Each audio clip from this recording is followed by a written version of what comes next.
this episode of Building with BuildHer, our podcast. In this episode, I wanted to chat with you really quickly about what to expect when you are getting a fee proposal from an architect. So we often get asked the question, how does an architect charge? And we thought it'd be really interesting to sit down with you and just explain that a little bit, because they can charge in different ways. So let's get our terminology right first off. When you are seeking out a quote from an architect, you are asking for a fee proposal, and they are going to respond with you're asking for a fee proposal, and they are going to respond with a fee proposal. Sometimes they might call it a fee estimate. Sometimes it could be called a return brief.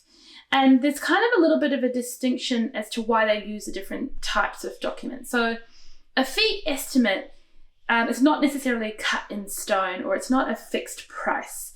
It could mean that you have some services in there that are floating, or that are dependent on something else, or aren't actually concrete.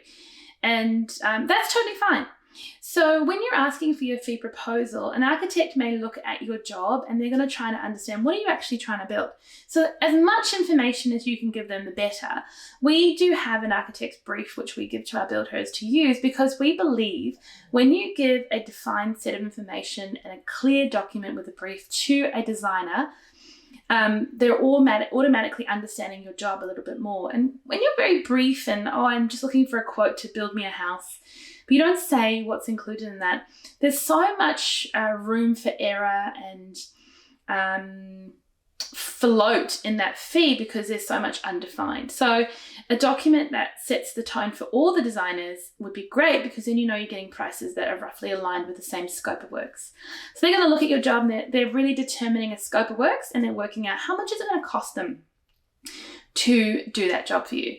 Now, there are two parts of a creative design service. There's the creative design service, obviously, and then there's the nitty-gritty documentation. So an architect can charge you as much as they like based on their experience and their creativity and design IP that they're bringing to your job. And there's a lot of intense creative work that's happening at the very beginning of the project. So when they're sort of doing the concept design, and they might have juniors in their team or draftspeople who might be documenting and drafting out the other parts of the document. Now, some architects will just give you a lump sum price based off your construction budget. Now, everyone who you ask to price is going to ask you what the construction budget is.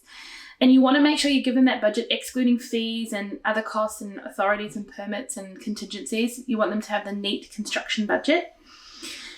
And it needs to be a realistic budget as well. So we do sometimes see people giving an architect a really low construction budget to try and get their fees down, and we don't recommend doing that. It needs to be an accurate construction budget so they can base the level of work and services required. Now, you're engaging them for professional services, and you might get a fee proposal back to you which is broken down into phases, and that's the way I prefer it. Now, those phases might look like an initial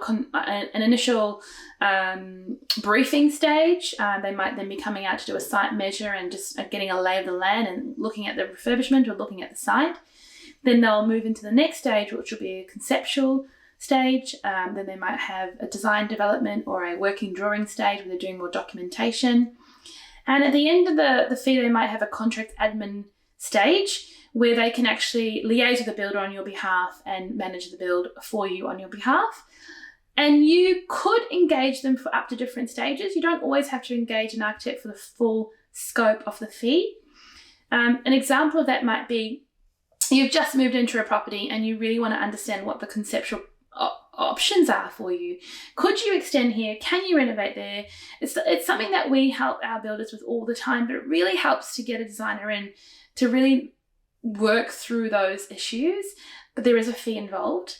And so you might just engage them up to that concept design, and then maybe it's going to take you a couple of years to work through your financing and sit down with the concept and really understand it. And that's all right too. Different architects will want to work in different ways, and different architects will price the job in different ways. Some important considerations when you're looking through a fee would be things like understanding the tax obligations, so whether it's inclusive of tax or exclusive of tax, understanding what their hourly rate is, and what is defined as out of scope works. And I'll give you an example of that. If you engage an architect to design a home for you, like a full design service, but you haven't said that you want to have a pool and a pool house, then when you do ask them to design the pool and the pool house, that is a fair and reasonable additional fee to do that scope of works. So with architects and designers, yes, you absolutely can get variations, and there will be variations because often we don't understand the full breadth of the scope of services that we require when we engage them, unless you've learned about that process and you understand the ins and outs. And sometimes even then, you still might miss a few things.